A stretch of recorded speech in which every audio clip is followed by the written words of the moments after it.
一架高达出击作战带7把枪，炽天使高达演化之路，从狙击王牌到巷战神枪手的转变。机动战士高达00设定解说。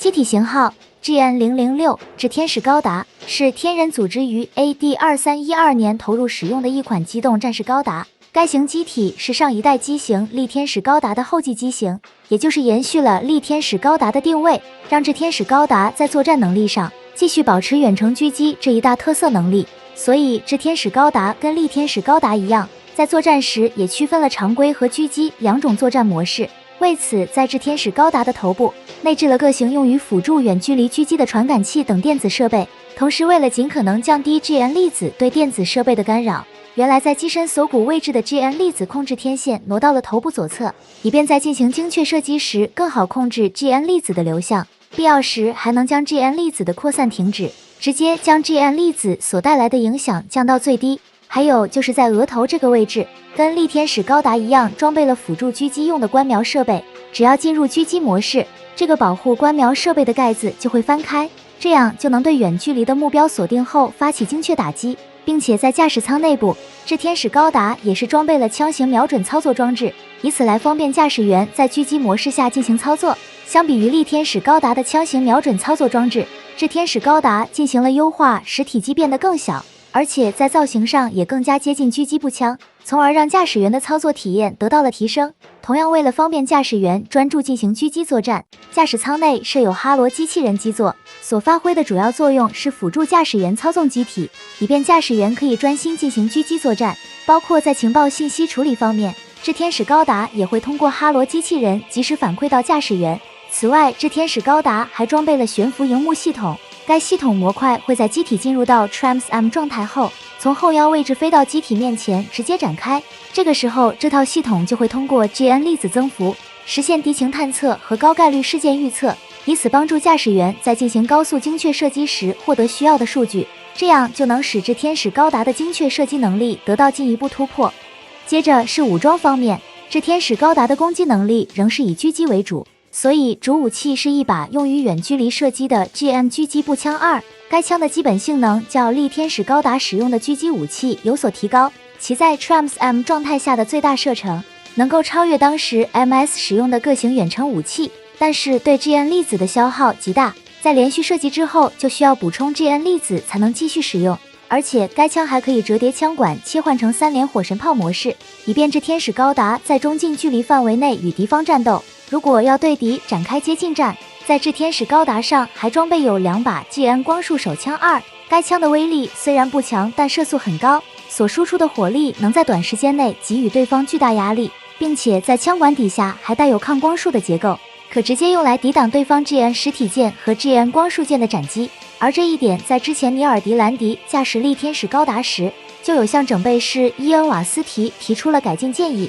这个改进建议在采纳后就用到了炽天使高达上。而还有个武装，就是安装在腰部裙甲位置的 GN 导弹发射装置，该导弹发射装置装有2枚 GN 小型导弹，在展开后就能立即对敌发射进行火力打击。不过空间有限，可携带的 GN 导弹数量比较少，其整体数量一共也就4组8枚，因此在作战时一般是拿来发挥牵制敌机或者拦截来袭的各型导弹等作用。而在防护方面，炽天使高达相较于力天使高达实现了防御能力上的突破，一共装备了9个具有浮游机动能力的 GN 防盾单元，这其中4个 GN 防盾单元分别装在了膝盖和左肩位置，其他的 GN 防盾单元则都集中在了后腰位置。而该 GN 防盾单元在功能上最大的特点，那就是可脱离机体在周围进行机动，这样不但能给炽天使高达提供全方位的防护，还能集合到一起增大防御面积来应对敌方大范围的攻击，包括在机体周围的友军单位也能提供防护支援。这对比起力天使高达携带的 GN 实体防盾，炽天使高达的 GN 防盾单元实现了质的变化，无论是防御范围还是灵活性都得到了大幅度提高。不过 GN 防盾单元也存在防护上限，也就是在连续防御对方的攻击后也会被击毁，所以当 GN 防盾单元消耗到一定数量时，炽天使高达就要及时返航重新补充后再次出击作战。而且更加重要的是， GN 防盾单元并不只有防御功能，其内部带有 GN 光束炮，可对敌发起攻击，凭借自身不停的变换攻击方位的特点，就能给予对手巨大压力，难以反制。而且 GN 防盾单元还有突袭模式，只要4个组合一起就能进一步提升攻击威力，并且有哈罗机器人的辅助操控加持，就能让驾驶员轻松应对数量众多的敌人进行作战。由此可以说，这天使高达在有了 GN 防盾单元后，整体作战能力较力天使高达实现了突破。而除了武装上的改进之外，这天使高达的脚步在设计上也进行了重大调整，整个脚步的造型完全不同于其他的机动战士，看上去就像是火炮的柱础结构，以便于固定在地面，从而更好的保持机身稳定，进行远距离的精确射击。虽然这样设计不利于机体使用步行的方式机动，但这对于这天使高达来说，使用步行机动的情况并不常见，所以影响不大。最后是这天使高达的动力也进行了重大改进，在把太阳炉挪到了后腰位置后，通过在后背新增的推进器组件来为机体提供推力，这就让机身空间不再被太阳炉的结构部件挤压，使得机身内部的驾驶舱和其他设备的布局变得更加合理，不会造成像力天使高达的机身那样看起来有点臃肿。同时在驾驶舱正面覆盖了一层比较厚重的装甲，以此提高至天使高达核心部位的防护能力，从而进一步提升驾驶员的生存能力。这对于当前对手处于使用 GN 光束武器成为主流，让驾驶员的生存能力受到极大威胁的情况下，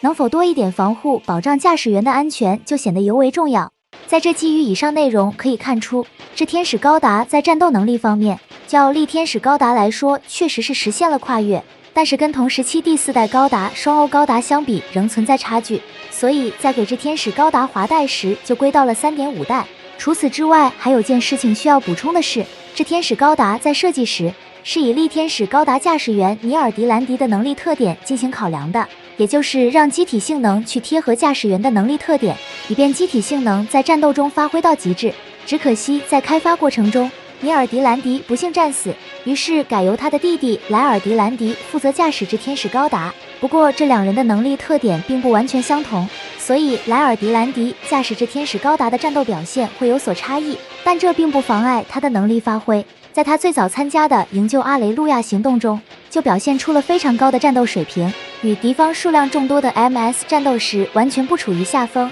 很好的为队友的救援行动提供了掩护支援，圆满地完成了此次解救人质的作战行动。而在这之后，随着与准变革者集团的战斗进入到决战阶段，天人组织对这天使高达的武装进行了加强，也就是型号为 GN006、GNHWR 的重武装型至天使高达。其主要发生的改变就是在机体右肩和后腰这2个位置新增了6组 GN 步枪单元，而原先后腰位置的 GN 防盾单元则都挪到了左肩这个位置。新增的 GN 步枪单元跟已有的 GN 防盾单元的功能相比， GN 步枪单元的作用则专注于输出攻击，其威力跟手持的 GN 狙击步枪2一样，能够脱离机体在不同的方位来对敌展开攻击。而且该 GN 步枪单元也是由哈罗机器人负责控制，对驾驶员在进行狙击射击时十分有利，这就相当于在这天使高达的基础上实现了突破。换句话说，重武装这天使高达在装备了 GN 步枪单元后，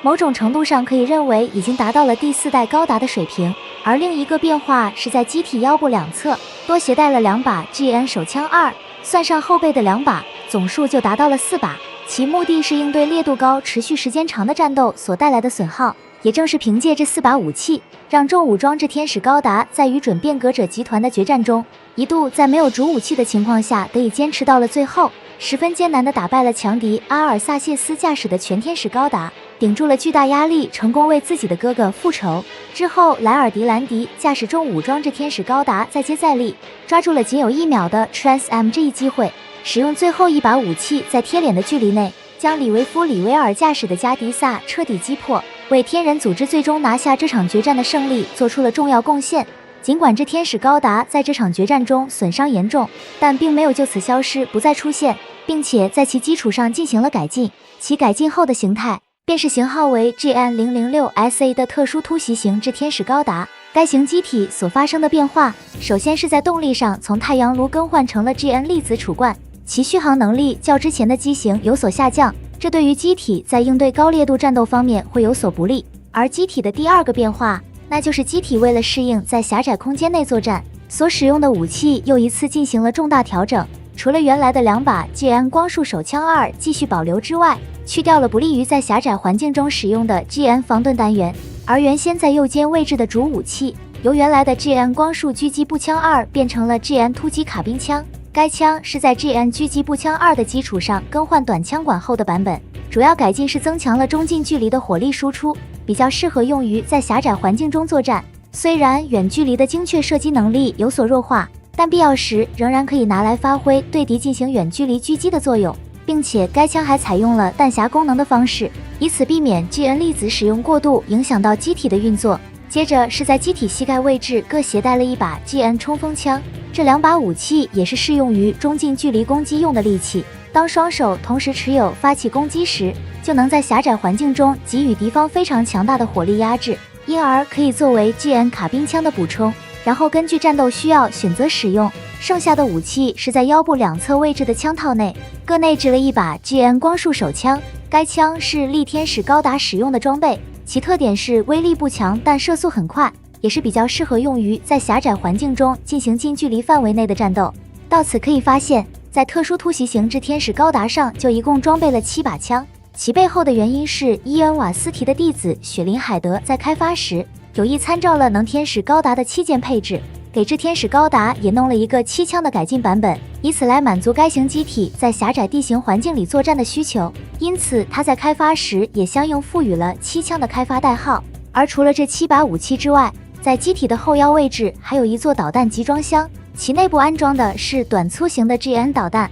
通过弹出的方式向目标投射攻击。算上前腰的4组导弹发射装置，可发起密集攻击来扩大打击范围。然后在防护方面，在机体的左肩位置还携带了一个 GN 小型实体盾，该盾牌为了尽可能提升防护能力，自带有 GN 立场，能在短时间内增强防御能力，并且在盾牌中间还内置了探测器，可在复杂环境当中用来发挥锁敌作用。而剩余有改动的地方，头部额头位置的观瞄传感器也发生了更改，由远程精确射击辅助转向支援中近距离作战，同时在左胸位置新增了一个传感器观瞄镜头，以此来进一步提升机体的态势感知能力。至此，这天使高达在经过这些改进了以后，很快就被拿去用于摧毁地球联邦的一座基地。当时来自地球联邦的精英驾驶员艾米辛巴尔在被调到这个基地后，就遭遇到了特殊突袭型之天使高达，但他驾驶的进阶型厄运士在性能上无法与其正面对抗，所以他计划埋伏在基地之外，